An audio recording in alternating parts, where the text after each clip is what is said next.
जय परमेश्वर भाइयों।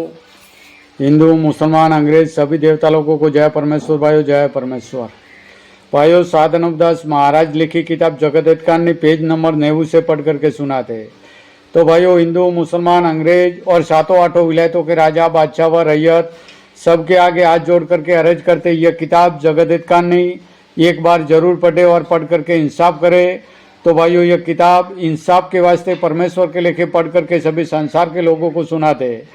तो भाइयों, हिंदू मुसलमान अंग्रेज साधु संत पंडित फकीर राजा महाराजा और सातों आठों विलायतों के राजा बादशाह व रैयत सबके आगे अर्ज करते, यह किताब जगत हित कहानी अपनी अपनी औलाद बचने के वास्ते जरूर एक बार पढ़े और पढ़ करके इंसाफ करे।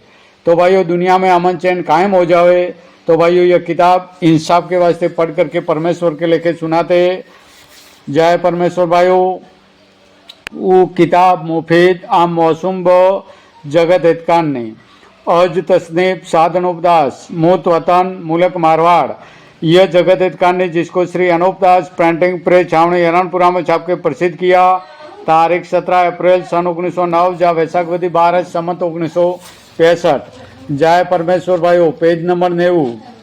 होगा और खराब वक्त आवेगा सो वो बात सच हो जाती है। सो संसार को दिखता ही है, क्योंकि यह बनिए अपने राक्षसी पाप से तमाम जान को रावण की तरह से गारत करते जाते हैं। सो संसार को अगर इनके पाप की खबर होती जब, तो संसार इनकी औलाद को मरवा देता, क्योंकि मालिक ने तो संसार को अमर रहने के वास्ते पैदा किया है और अमर रहने के लिए मालिक ने संसार को औलाद दी है। सो सबको ही दिखता है। और ये जो इन्होंने आगम बातें लिखी है कि शहर से आगे चलकर 100 कोस के ऊपर एक गांव बसा हुआ मिलेगा, इसी तरह से 100 कोस के ऊपर गांव से आगे गांव मिलेगा। सो सच है, परंतु तुमको जताने के वास्ते लिखता हूँ कि जिससे तुम्हारी औलाद बचेगी, क्योंकि इन बनियों ने ऐसा राक्षसी पाप फैला रखा है कि जो पाप की वजह से तुम लोगों को यह अपने राक्षसी पाप की खबर नहीं पढ़ने देंगे और ना पढ़ने देते। और इस जमाने में तो आधे कोस पौने कोस के ऊपर बसे हुए गांव मिल जाते। सो संसार के लोग अपनी अपनी आंखों से ही देख रहे कि जो आबाद है।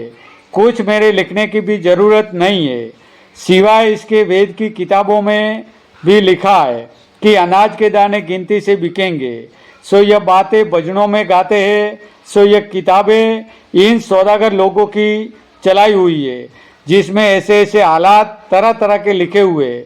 और यह भी लिखा है कि टाके नीर तुलेगा और तुलकर पानी बिकेगा, जब कलजग आवेगा और माँ पल्ले भी होगी। सो इस तरह की जो किताबें हैं वो इन बनियों की चलाई हुई है।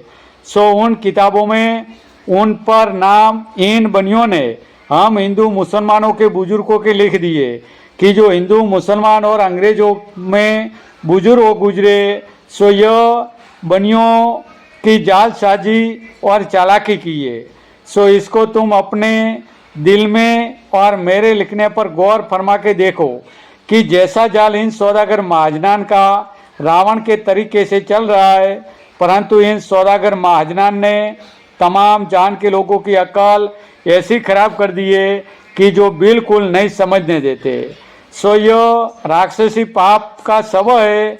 सो यह बनिए अकलों को इस गरज से खराब कर देते कि जो कोई जाल से वाकिफ करेगा तो कोई जाल को सच नहीं मानेगा, नहीं जानेगा और खिलाफ जानेंगे। इस वजह से समझाने वालों को अहमक जानेंगे। तो हमारा जाल जो चल रहा है वो किसी पर जाहिर नहीं होगा। तो बस सूरज चलता रहेगा कि इससे तमाम जान के नाम का पाप करा के अकल खराब कर दी है। और इन बनियों ने पहले से सब लोगों की अकल खराब करके पहले भी राक्षसी पाप चलाया था। जय परमेश्वर भाइयों। जय परमेश्वर। जय परमेश्वर।